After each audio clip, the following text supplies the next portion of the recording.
আল্লাহ বলেন ফাআম্মা মান সাকুলাত মাওয়াজিনু, সেদিন যার মিজানের পাল্লা ভারী হয়ে যাবে, নেকের পাল্লা ভারী হয়ে যাবে, ফাহুয়া ফি আইশাতির রাদিয়া, ওই লোকটা আনন্দে থাকবে। ও আল্লাহ, আমাদের মিজানের পাল্লা তুমি ভারী করে দিও, আমরা এই কঠিন দিনে যেন আনন্দের দেখা পাই, তৌফিক দিও। পড়েন আমিন। সেদিন আল্লাহ মিজানের পাল্লা বসাবেন। কিসের পাল্লা? আমার নামের নাম। আমার নাম কি? পাল্লা বসাবে, ওটার নাম কি? কিন্তু এটা দাড়ি পাল্লা না, ওটা কি না, ওটা নিক্তি পাল্লা। এটা কি পাল্লা?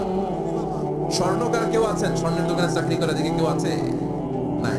স্বর্ণের দোকানে যারা স্বর্ণ মাপে, ওরা কি দাড়ি পাল্লা দিয়ে মাপে? নিক্তি পাল্লা। আপনারা নিমসারের মানুষ, এখানে মালামাল কেনা বেচা হয় খুব বেশি, আপনারা বুঝবেন ভালো। দাড়ি পাল্লা দিয়ে কি মাপে? লাউ মাপে, কদু মাপে, ডাইল মাপে, সাইল মাপে, আলু মাপে, পেঁয়াজ মাপে, ঠিক কিনা? তো দাড়ি পাল্লা দিয়ে যখন চাল মেপে দিলাম, চাল সামান্য দু চারটা বেশি গেলেও আমার লস নাই, আমি দোকানদার। আর কম দিলেও যে নিতেছে তারও তেমন লস নাই। কিন্তু আমি স্বর্ণের ব্যাপারে, স্বর্ণ কিনতে আসছে, স্বর্ণ যদি সামান্য কিছু বলে বেশি চলে যায়, আমার ব্যবসা শেষ। আর যদি কিছু রেখে দেই, তাহলে ক্রেতার মারাত্মক লস, ঠিক কিনা? এই জন্য স্বর্ণ দাড়ি পাল্লা দিয়ে মাপে না, এটা মাপে নিক্তি পাল্লা দিয়ে। সূক্ষ্মাতি সূক্ষ্ম ওজন করতে হয় সেখানে।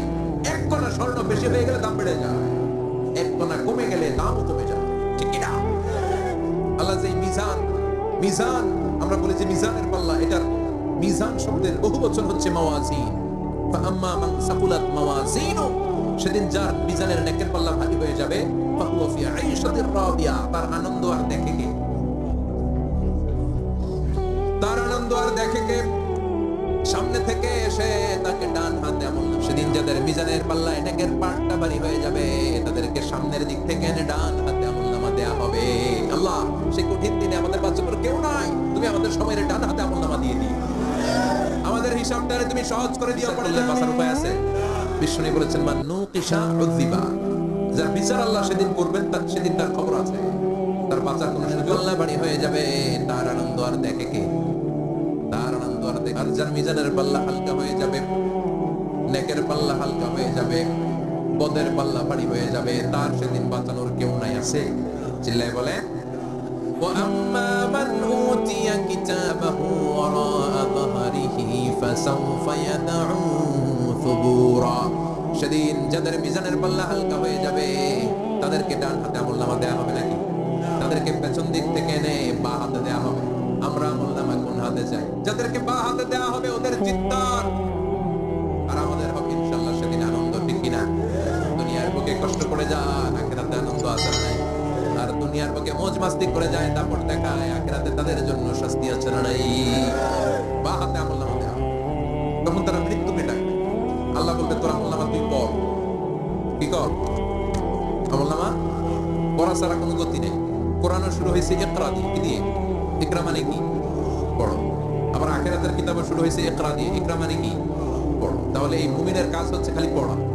যখন সুস্থ আছেন পড়বেন, অসুস্থ হয়ে গেলে পড়বেন, বাড়িতে আছেন পড়বেন, গাড়িতে আছেন পড়বেন, অফিসে আছেন পড়বেন, অসুস্থ পড়বেন, সুস্থ পড়বেন, বিপদে পড়বেন, আপদে পড়বেন, পড়তে পড়তে মরবেন, পড়তে পড়তে মরার সময় পড়ার দরকার আছে না নাই? হুজুর মরার সময় আবার পড়বো কেমনে? মরার সময় পড়বেন লা ইলাহা মুহাম্মাদুর, পড়তে আপনারা হবে, বাঁচতে চাইলে মরার সময় পড়তে হবে। চিল্লায় এখন, ঠিক কিনা? আল্লাহ বলবেন এ দুনিয়াতে অনেক আনন্দ করেছিস, অনেক দাপট ছিল তোর, অনেক ক্ষমতা, তোর ভয় এলাকায় কেউ কথা কয় না, এরকম আছে না নাই? পড়, এই নে তোর আমলনামা। বা বলবে আল্লাহ লাগবে না, আমলনামার দরকার নাই। আল্লাহ বলবে দরকার আছে, নে তোর আমলনামা পড়। রব্বুল আলামিন বলবেন ইকরা কিতাবাকা কাফা বিনাফসিকাল ইয়াওমা আলাইকা হাসিবা, পড়, তুই তোর আমলনামা পড়। আমলনামা পড়ে নিজেই একটা নাম্বার দে। আমি আর নিজে নিজের নাম্বার দেওয়া যায় না? পরীক্ষা দিয়ে এসেই বলা যায় আমি কত পাবো, বলা যায় না? যে ছেলেটা গোল্ডেন এ প্লাস পাবে, ওর চেহারা দেখলেই বোঝা যায়, আছে না নাই? বের হয়েই বলে আমার এটা হয়েছে, এটা হয়েছে, সব হয়েছে, আমি 90 পাবো। আর যেটার কিচ্ছু হয় না, লাড্ডু গুড্ডু পাবে যেটা, ওইটাকে আমি কিচ্ছু পারি নাই, কিছুই লেখি নাই আমি পাবো লাড্ডু গুড্ডু। কি পাবো? আছে না নাই? আল্লাহ বলবে পড়, পরে তুই একটা নাম্বার দে। সে বলবে আল্লাহ আমি পড়তে চাই না। আল্লাহ বলবেন পড়। আল্লাহর আদেশ পেয়ে ভয়ের চোটে পড়বে, পরে দেখে হায় হায় আকাম কুকাম যা করছি দেই সব লেখা,